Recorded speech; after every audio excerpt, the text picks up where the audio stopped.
نحمده ونصلي على رسوله الكريم أما بعد فأعوذ بالله من الشيطان الرجيم بسم الله الرحمن الرحيم۔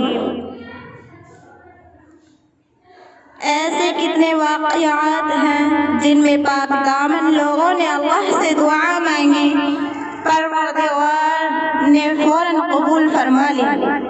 چنانچہ شیخ عبدالحق محدث دہلوی نے لکھا ہے، ایک مرتبہ دہلی شہر میں بارش نہیں ہو رہی، قحط پڑ گیا۔ علماء نے کہا کہ بارش نہیں ہو رہی ہے، لہذا سب شہر کے مرد عورتیں آئی اور میدان میں آ کر نماز پڑھی۔ چنانچہ بچے بھی عورتوں کے ساتھ تھے۔ سخت گرمی تھی، اوپر سے دھوپ، اور بچے پیاس اور بھوک کی شدت سے بلک بلک کر رو رہے تھے۔ مردوں نے بھی رو رو کر دعائیں مانگی، عورتوں نے بھی سسکیوں سے دعائیں مانگی، مگر کوئی بارش برسنے کے آثار نہیں تھے۔ صبح سے لے کر عصر کا وقت ہو گیا۔ ایک نوجوان اونٹ کی نکیل پکڑ کر قریب سے گزرا۔ اونٹ کے اوپر کوئی پردے میں سوار تھا۔ اس نے اونٹ کو روکا اور لوگوں سے پوچھا کہ کیوں جمع ہو؟ بتایا گیا کہ صبح سے لے کر اب تک بارش کے لیے فریاد کر رہے ہیں، مگر کوئی صورت نظر نہیں آ رہی۔ نوجوان نے کہا کہ اچھا، میں دعا کرتا ہوں۔ چنانچہ وہ اپنی سواری کے قریب گیا اور دعا کی۔ اسی وقت آسمان پر بادل آیا اور بارش ہونی شروع ہو گئی۔ شیخ عبدالحق محدث دہلوی فرماتے ہیں کہ علماء اس نوجوان کی طرف بھاگے اور پوچھا کہ تو نے کیسی دعا مانگی کہ ہزاروں انسانوں کی دعا پر اللہ نے تیری دعا کو ترجیح دے دی۔ اس نے کہا کہ اس اونٹ کے اوپر میری والدہ سوار ہے، جنہوں نے پاک دامنی اور پاک باسی کی زندگی گزاری ہے۔ میں سواری کے قریب آیا اور میں نے اپنی والدہ کے دوپٹے کا کنارہ پکڑ کر دعا مانگی، اے اللہ، میں ایک پاک دامن ماں کا بیٹا ہوں، میں اپنی والدہ کی پاک دامنی کا واسطہ دیتا ہوں، اپنی رحمت کی بارش برسا دے۔ اللہ تعالیٰ نے رحمت کی بارش برسا دی تو اللہ رب العزت پاک دامنی کی زندگی کو کتنا پسند کرتے ہیں۔ چنانچہ عبدالابن مبارک جوانی میں کسی عورت کے ساتھ تعلق بنا بیٹھے، حتیٰ کہ اس کو کہا کہ ملنے کے لیے کوئی وقت نکالو۔ اس نے کوئی رات کا وقت دیا۔ یہ ساری رات انتظار میں رہی، مگر ملاقات نہ ہو سکی۔ اسی حالت میں صبح کی اذان ہو گئی۔ جب اذان ہوئی تو دل پر چوٹ لگی کہ میں ایک عورت کی وجہ سے ساری رات جاگتا رہا، مجھے اس عورت کا بھی ملاپ نصیب نہ ہوا۔ کاش میں اللہ رب العزت کی محبت میں ساری رات جاگتا تو مجھے اللہ رب العزت ولادت نصیب فرما دیتے۔ یہ سوچ کر دل میں پکی توبہ کر لی اور علم حاصل کرنے کے لیے علماء کی ایک بستی کی طرف چل پڑے۔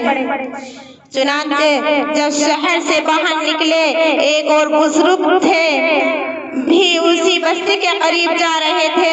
سخت گرمی کی عالم میں یہ بادل کے سائے میں چلتے رہے۔ یہ سمجھتے رہے کہ یہ شیخ کی برکت ہے کہ بادل کا سایہ ہے، اور شیخ بھی یہی سمجھتے رہے کہ مجھ پر اللہ کی رحمت ہوئی کہ بادل کا سایہ ہے۔ لیکن جب اپنی اپنی منزل کی طرف جاتے ہوئے دونوں ایک دوسرے سے جدا ہوئے تو اس شیخ کی حیرت کی انتہا نہ رہی کہ بادل کا سایہ تو عبدالابن مبارک کے سر پر تھا، اور وہ واپس لوٹے اور عبدالابن مبارک کو پکڑ کر کہا کہ مجھے اللہ کے لیے بتاؤ کہ تم نے کون سا عمل کیا کہ اللہ نے گرمی کی شدت سے حفاظت کے لیے تیرے سر پر بادل کا سایہ کر دیا۔ ان کی آنکھوں میں آنسو آ گئے۔ کہا کہ میں نے ایک گناہ سے سچی توبہ کی اور میں نیک بننے کے لیے علماء کی بستی کی طرف چل پڑا۔ میرے پروردگار کتنے قدردان ہے کہ اس نے دنیا کی دھوپ میں بچنے کے انتظام کر دیا۔ میں امید کرتا ہوں کہ وہ جہنم کی آگ سے بھی محفوظ فرما دیں گے۔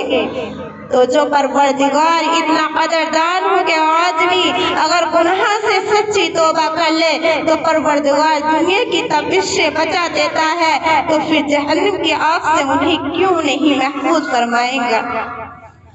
حضرت شاہ عبدالعزیز کا ایک شاگرد تھا، وہ خوبصورت نوجوان تھا۔ وہ راستے میں گزرتا تھا تو ایک عورت اسے دیکھتی تھی۔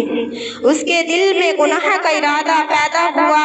ایک دن اس نے اپنی نوکرانی کے ذریعے اس کو ہمراز بنا کر اس نوجوان کو کہلا بھیجا کہ اندر کوئی مریض ہے، آپ اگر اس کو کچھ پڑھ کر دم کر دیں تو صحت یاب ہو جائیں گے، آپ کو اس کا اجر ملے گا۔ وہ نوجوان اپنے بھولے پن کی وجہ سے معاملے کی نزاکت کو نہ سمجھ سکا، اعتماد کر بیٹھا۔ جب گھر کے اندر داخل ہوا تو دروازہ بند ہو گئے۔ پھر وہ عورت سامنے آئی بغیر حجاب کے اور اس نے آ کر کہا کہ میں تو تمہیں مدتوں سے دیکھ رہی تھی، آج وقت ملا ایک دوسرے سے ملاپ کا۔ تو نوجوان سمجھ گیا کہ میں تو اس وقت مصیبت میں گرفتار ہو گیا، لہذا اس نے سوچا کہ کوئی حیلہ ہو اور جان بچے۔